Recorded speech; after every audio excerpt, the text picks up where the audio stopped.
वाल्मीकि जी द्वारा रचित रामायण का हम सभी स्वाध्याय करते हैं। अभी बालकांड के अष्टम सर्ग का स्वाध्याय चल रहा है। पिछले सर्गों में हमने देखा है कि महर्षि वाल्मीकि जी जब भगवान राम लंका से आते हैं और अयोध्या का राजा बन जाते हैं, तब इस रामायण को वो लिखते हैं, ऐसा इसमें चर्चा है। नारद जी उन्हें बताते हैं और नारद जी के कहने से फिर वो इस रामायण को लिखते हैं। और रामायण को लिख करके वो अपने दो शिष्य, एक का नाम लव है और एक का नाम कुश है, इन दोनों शिष्य को ये रामायण कंठस्थ करा देते हैं। और कंठस्थ कराने के पश्चात ये जहाँ तहाँ उन्हें भेजते हैं सुनाने के लिए। उसी क्रम में वो अयोध्या नगरी जाते हैं और भगवान राम के दरबार में बैठकर ये दोनों भाई रामायण सुनाते हैं। और वो जो प्रारंभ होता है वो 5वें सर्ग के 5वें मंत्र श्लोक से प्रारंभ होता है। और उससे पहले जो कुछ भी कहा जा रहा है वो कह रहा है वाल्मीकि जी ने ऐसा किया, लव कुश ने ऐसा किया। तो वो जो लव कुश कहते हैं कि मैंने ऐसा कहा, तो ये कहने वाले कोई और हैं। वाल्मीकि जी जिस रामायण को लिखे थे और जो याद करवाए थे लव कुश को, वो प्रारंभ होता है 5वें सर्ग के, बालकांड के 5वें सर्ग के 5वें श्लोक से। इसमें लिखा हुआ है सबसे प्रारंभ में कि किस प्रकार का राज्य था राजा दशरथ का। तो उसमें लिखते हैं कि राजा दशरथ के राज्य में कोई भी एक व्यक्ति भी ऐसा नहीं था जो वेद को जानने वाला नहीं था। एक भी व्यक्ति, वहाँ के रहने वाले सभी व्यक्ति वेद को जानते थे।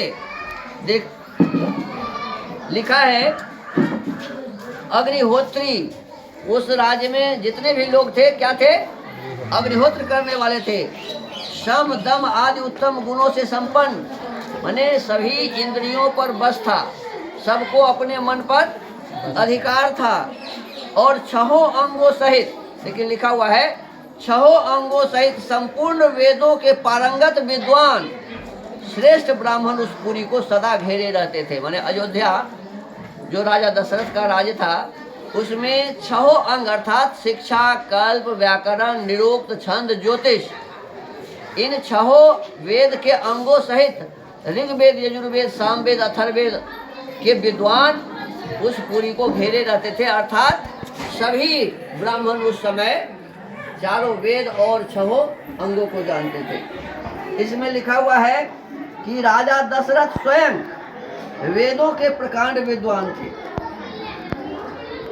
उस अयोध्यापुरी में रहकर राजा दशरथ प्रजावर्ग का पालन करते थे। वे अर्थात राजा दशरथ वेदों के विद्वान तथा सभी उपयोगी वस्तुओं का संग्रह करने वाले थे। राजा दशरथ भी वेदों के विद्वान। अब देखिए कितनी बड़ी बात है।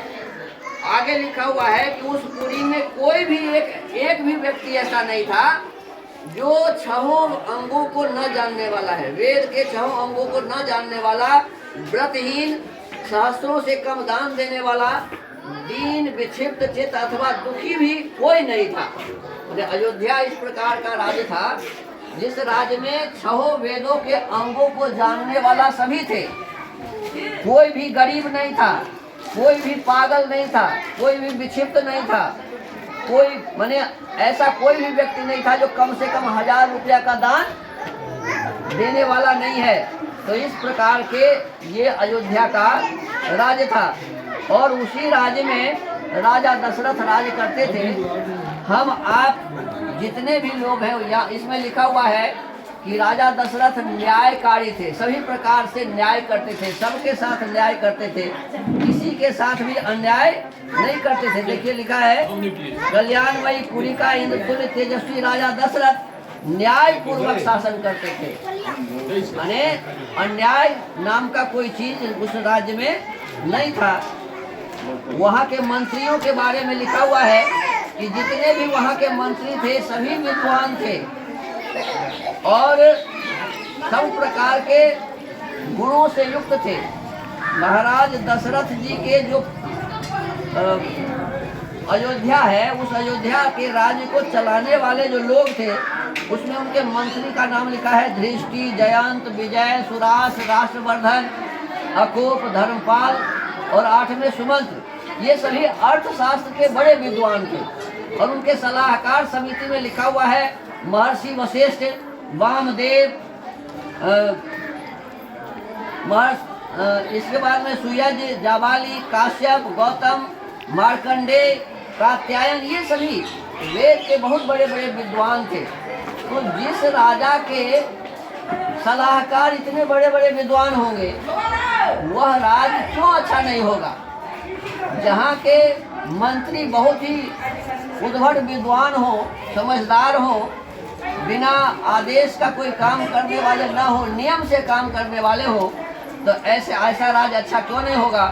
तो आज जब पुनः अयोध्या का नाम सारे जगत में फैल रहा है, तो हम सबको और खासकर अयोध्या वासियों को, जो जिसको अयोध्या से स्नेह है, भगवान राम से स्नेह है, दशरथ से स्नेह है, तो उनको चाहिए कि जैसा उस समय का समय था, उसी प्रकार से हमें अभी भी ऐसे ही उसको बनाना चाहिए। अब देखिए, हम भगवान राम के माने क्या कहें उसको, भक्त हैं, राम के भक्त। लेकिन भगवान राम के बारे में इसमें लिखा हुआ है कि वो वेद पढ़ते थे, संध्या करते थे, हवन करते थे, प्रतिदिन अपने माता पिता और गुरुजनों का पैर छूते थे। अब भगवान राम के इस आदर्श को बिना ग्रहण किए कोई भी राम का भक्त बन सकता है। लेकिन आज तो दारू पीने वाला भी राम का भक्त है, गांजा पीने वाला भी राम का भक्त है, पता नहीं क्या क्या करता है और कहता है कि हम राम के भक्त हैं। तो इस प्रकार से भक्ति नहीं होती, ऐसे राम का भक्त नहीं बना जा सकता। यदि राम का भक्त बनना है तो हमें भी इसी प्रकार से करना पड़ेगा। यदि हम चाहते हैं कि अयोध्या के उस गौरव को पुनः स्थापित किया जाए, तो हमारा आपका सबका यही फर्ज है कि हम प्रतिदिन हवन करें। देखिए, कहीं भी पढ़ लीजिए इस वाल्मीकि रामायण को, कहीं नहीं मिलेगा कि भगवान राम या दशरथ के उस राज्य का कोई भी व्यक्ति काली पूजा करता था, दुर्गा पूजा करता था, सुबह से शाम तक सीताराम करता था, अष्टयाम आदि करता था। कहीं नहीं लिखा है पूरे इस रामायण। वो लिखा हुआ है कि वो हवन, कभी पढ़ के सुनाया आपको, वो हवन करते थे, वो वेद पढ़ते थे, वे दर्शन और उपनिषद पढ़ते थे। तो जिस प्रकार से वहाँ की व्यवस्था उस समय थी, हमें उस व्यवस्था को अपने जीवन में धारण करना पड़ेगा, तभी हम राम राज्य की कल्पना कर सकते हैं। तभी हम अपने इस समाज और देश को, संसार को हम सही रास्ता बता सकते हैं, अन्यथा नहीं। आइए, बाल कांड के 8वें सर्ग में क्या कहा है। एक चीज हम पूछना चाह रहा हूँ, ये हवन का महत्व। तस्य चैवं प्रभावस्य धर्मज्ञस्य महात्मनः सुतार्थं तप्यमानस्य नासीद वंशकरः सुतः। संपूर्ण धर्मों को जानने वाले महात्मा राजा दशरथ ऐसे प्रभावशाली होते हुए भी पुत्र के लिए सदा चिंतित रहते थे। उस समय तक उनको कोई पुत्र, कोई संतान प्राप्त नहीं था। उनके वंश को चलाने वाला कोई पुत्र नहीं था। चिंतयानस्य तस्यैवं बुद्धिरासीन महात्मनः सुतार्थं वाजिमेधेन किमर्थं न यजाम्यहम्। उसके लिए चिंता करते करते एक दिन उन महामनस्वी नरेश के मन में यह विचार हुआ कि मैं पुत्र प्राप्ति के लिए अश्वमेध यज्ञ का अनुष्ठान क्यों न करूं। पुत्र प्राप्ति के लिए अश्वमेध यज्ञ करने का विचार उनके मन में उत्पन्न हुआ। सनिश्चितां मतिं कृत्वा यष्टव्यमिति बुद्धिमान मंत्रिभिः सह धर्मात्मा सर्वैरपि कृतात्मभिः। ततो ब्रवीन् महातेजा सुमंत्रं मंत्री सत्तमा शीघ्रमानय मे सर्वान् गुरुस्तान सपुरोहितान। अपने समस्त शुद्ध बुद्धि वाले मंत्रियों के साथ परामर्श पूर्वक यज्ञ करने का ही निश्चय विचार करके उन महातेजस्वी बुद्धिमान एवं धर्मात्मा राजा ने सुमंत्र से कहा, मंत्रीवर, तुम मेरे समस्त गुरुजनों एवं पुरोहितों को यहाँ शीघ्र बुला ले आओ। ततः सुमंत्र त्वरितं गत्वा त्वरित विक्रमः समानयत सतान सर्वान समस्तान वेद पारगन। तब शीघ्रता पूर्वक पराक्रम प्रकट करने वाले सुमंत्र तुरंत जाकर उन समस्त वेद विद्या के पारंगत मुनियों को वहां बुला लाए। अब देखिए, विचार करिए, वहां मुनि विद्वान जो कोई भी होते थे वेद विद्या के पारंगत होते थे। जहां कहीं भी लिखा है यही लिखा है कि उस समय वेद को पढ़ने वाले, वेद को जानने वाले, वेद में जो पारंगत थे, ऐसे ही लोगों के कारण अयोध्या का नाम था। तो इस प्रकार से प्रतिदिन हम इस रामायण का स्वाध्याय करते हैं। एक ही दिन में तो पूरा कर नहीं सकते, तो आज के स्वाध्याय के क्रम को यहीं विराम देते हैं।